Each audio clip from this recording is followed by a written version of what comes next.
Делян Пеевски беше избран за председател на Държавната агенция за национална сигурност. Кандидатурата му беше одобрена след прегласуване с 116 гласа за и 87 против. Един се въздържа. Атака не участва в гласуването. Господин Цветанов, обърнете се, не се правете. Господин Цветанов, да ви кажа, вие вадите много лъжи, но тепърва ще излизат вие с колко криминално проявени лица сте се виждали. Лъжци! Лъжи! Защо лъжите? Лъжите! Защо лъжите? Защо лъжите, бе? Защо лъжите? Вашата си не вие, защо лъжите? Защо лъжите? Защо лъжите? Защо казвате, че има провокация там, а лъжите? Защо лъжите? Защо лъжите? Защо лъжите? Вие сте лъжите, вие кой сте? Защо лъжите? Защо лъжите? Елате питам, защо лъжиш? Махайте там от полицейска телевизия! Ще го питаш него, той да не е... До оператор. Чакайте малко. Няма да подам оставка. Това заяви премиерът Пламен Орешарски на 35-я ден от началото на протестите. Министър-председателят направи това изявление пред журналисти в Бургас. А какво да обясня на тези 200 хиляди души, които ме подкрепят? Вие какво ще ми обясните? А възможен ли е диалог? Президента призова за диалог между двете? Всичко е възможно, даже е необходим диалог. А защо не се включвам? Не е въпросът към мен. Защото лъжите, вие сте съучастници в престъпление. Важно е от тук нататък действително към всеки да има равни критерии. Преди няколко дни казах, че трябва маските да паднат, защото твърде често в българската политика има огромно лицемерие. Как да си обясниме така раните на пострадалите, самонаранявания и да повторите още един път, че полицията не е употребила сила? Виждате, че в момента от всички камери, които бяха там, ако вие видяхте някъде, където полицията агресивно да се опитва да прилага сила спрямо протестиращите, аз мисля, че е ясно на всички, че това нещо не се случи.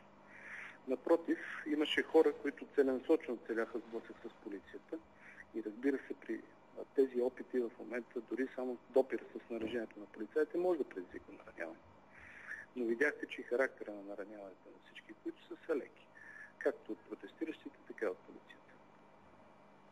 Добре, благодарим Цветлин Йовчев, министър на вътрешните работи, с изявление предпосветил нас. Той казва, че...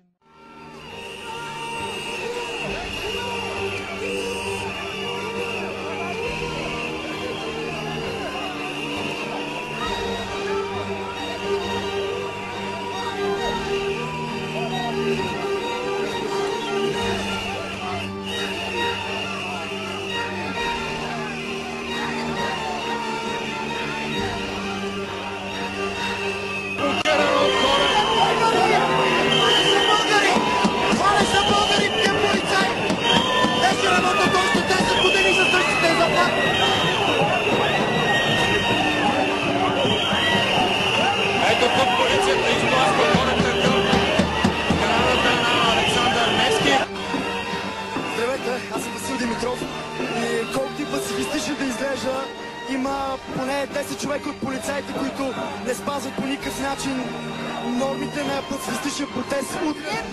Вие провокирахте ли ги днес? Моля? Провокирахте ли ги днес? Моля? Вие по какъв начин се бяхте наранили? Аз бях просто от хората, които спират с кръв. Оставете снимането, оставете. Виждате кръвта в полицата.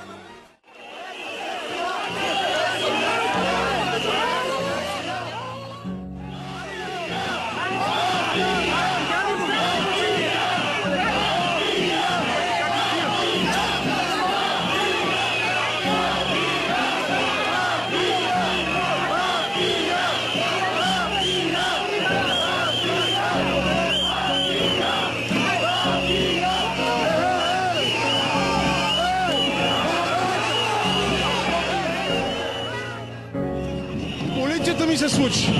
Какво ви направиха? Да окажем масов бой. мазовката беше от полицията, не от мене. Аз бях сам. Какво ви направиха? Щупена ви е главата или? Нямам представа какво ми е, защото не съм се гледал по огледало. Какво ми направих? Викаме с палки с електрошок. Малко ме... В човешка глава е това.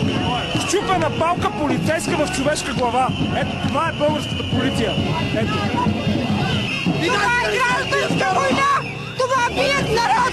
Това бият млади хора! Това бият деца! Това е 21 век в България! Това е война гражданска! Гледайте, снимайте! Този начин ли ще управляват, пазейки се от хората? Абсурд!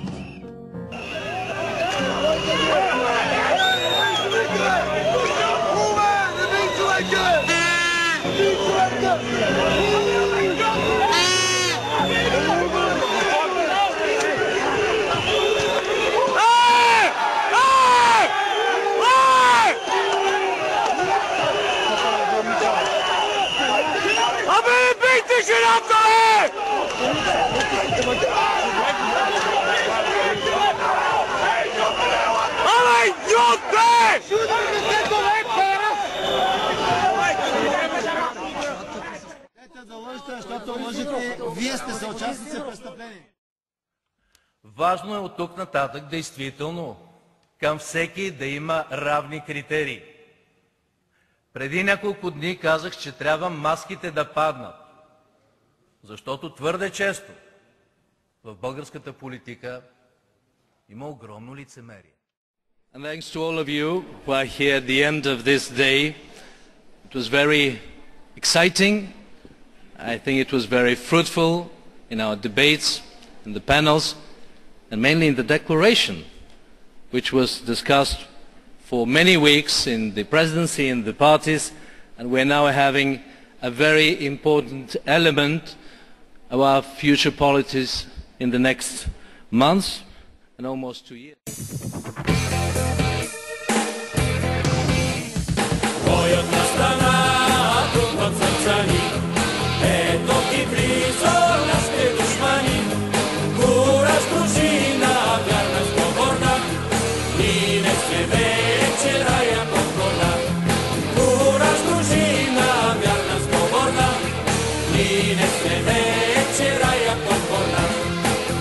Пред света да се покаже, нека му гордо братя докаже, че сме струшили връстни окови, че сме свободни, а не робове, че сме струшили връстни окови, че сме свободни, а не робове.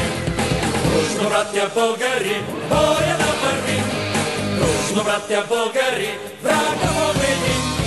О, майко моя, родино мила, ние сме вече рая покорна. О, майко моя, родино мила, ние сме вече рая покорна.